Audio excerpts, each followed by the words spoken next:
Update po tayo ngayon guys. Grabe, muling nabuhay po ang isyu tungkol po kay Dr. Willie Ong. Marami po nga nag-request na itanong sa ating kaibigan tungkol po sa napanood po nila ng mga manghuhula daw. May nagtawas sa doktor, no, na meron daw tao na nagpapatuloy na bumayad para po ikulam. Hanggang ngayon, kinulam daw si Dr. Willie Ong. Yun po ang chat po sa atin. Kung nais po daw nilang ipatanong sa kaibigan ko, kaya narito tayo guys, subukan lang po natin. Matagal na po natin itong naipaabot, no, sa lahat po ng nakapanood na ng mga tao sa social media. Yung nangyari kay Dr. Willie Ong, meron po talagang finding sa doktor, cancer po talaga ang kanyang sakit at nakasurvive dahil po meron pong mga herbal na naibigay. Ngayon, muli nating bubuhayin ang isyung ito dahil po nais nilang marinig sa kaibigan natin kung totoo po ba na meron pong bumayad na tao para po laging mapapahamak yung doktor na ito. Kaibigan, meron akong nais iparating sa inyo. Oo, tungkol po ito kay Dr. Willie Ong. Alam ko kilala mo na ito. Oo, siya po yung tinutulungan natin. Ngayon, mayroon pong nakapanood sa iba kaibigan. Hinulaan po nila na may nagtawas sa kanila. Sa kay Dr. Willie Ong. Mayroon po daw tao na nagpapatuloy ang pagbibigay po ng sakit. Kinulam po daw ito.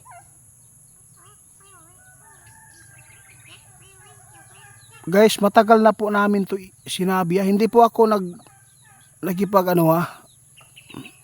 sa naghula. Ang ipapaabot lang ng ating kaibigan, hindi naman po niya kinontra yung naghula niyan. No, wala naman pong mawawala kung paniwalaan po ninyo yan. Pero ang unang-una ang sasabihin namin dito, kapag walang finding sa doktor, ang isang tao nagpa-check up, ibig sabihin nito, no, kinulam. Oo. Kapag mayroon pong finding sa doktor, kapag ikaw ay nagpa-check up, ibig sabihin nito, kung hindi siya kinulam at normal itong sakit na dumapo sa kanyang katawan. Tatanungin natin sa kaibigan, meron po ba kayong impormasyon kay Dr. Willie? Kumusta po siya? Sinabi po ni kaibigan noon guys, alam po ninyo, nakarecover na. Okay na po si Dr. Willie Ong. Ngunit sinabi po niya noon na hindi pa rin na safety ang buhay ni Willie Ong dahil po sa kanyang naranasan na sakit. Hindi natin alam na muling dumapo ulit yung sakit na yan, lalo na ay kapag meron ka ng ganyan na sakit. Kahit po inoperahan, kahit nakarecover ka, may mga posibleng mga organs dyan na pwedeng tubuan pa rin. Yun po ang nakikita ng ating kaibigan. Kaibigan? Nandito si tatay. Nandito si tatay daw guys. Tay! Nandito si tatay guys. Ba't nandito ka? Anong problema? Meron kang impormasyon na naman?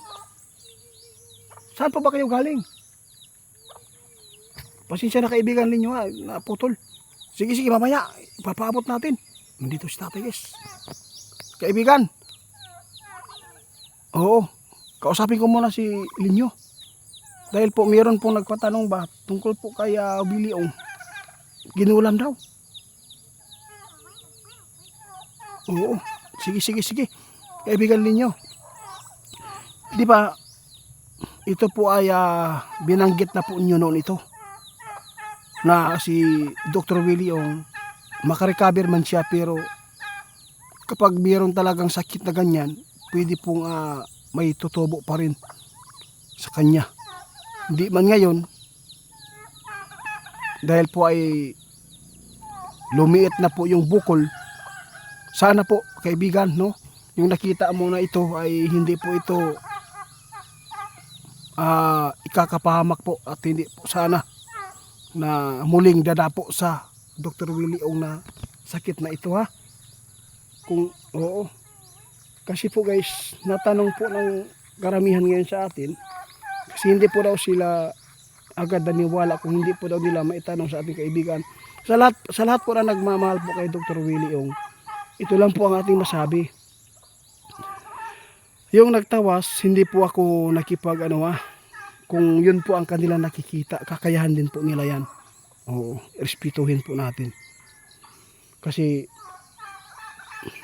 mas maganda nga, yun po ang naipaabot nila para po mabigyan po agad ng lunas kung ano man po. Basta ang sinabi noon ni kaibigan, ngayon, at saka noon, ay magiging makasurvive talaga si Dr. Willie Ong. Diba sinabi po na hindi niya mamamatay?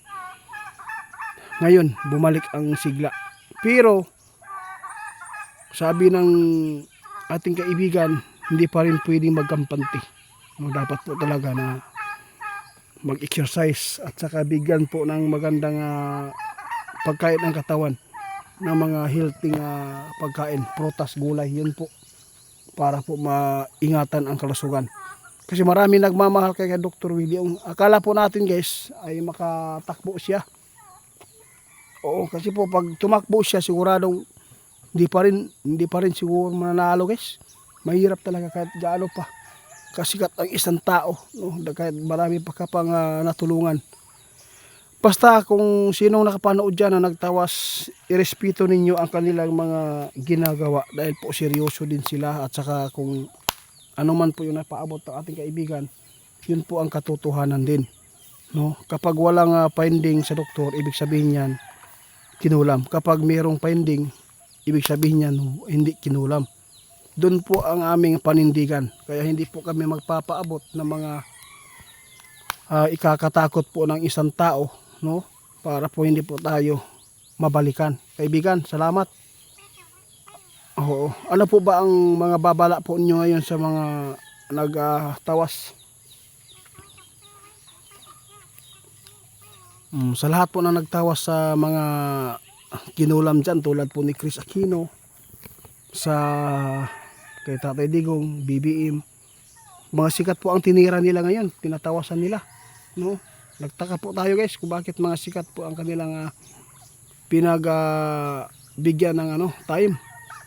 Basta ang maipaabot natin dito, kung ano man po ang kanilang ipinapaabot, respetuhin natin. Kasi isa din po sila na makakatulong po sa mga tao nangangailangan, lalo na sa pamamagitan po ng mga kulam, dahil po meron po silang kakayahan. Kaya nirespeto ni kaibigan po. Salamat kaibigan sa pagrespeto po ninyo sa mga taong ito.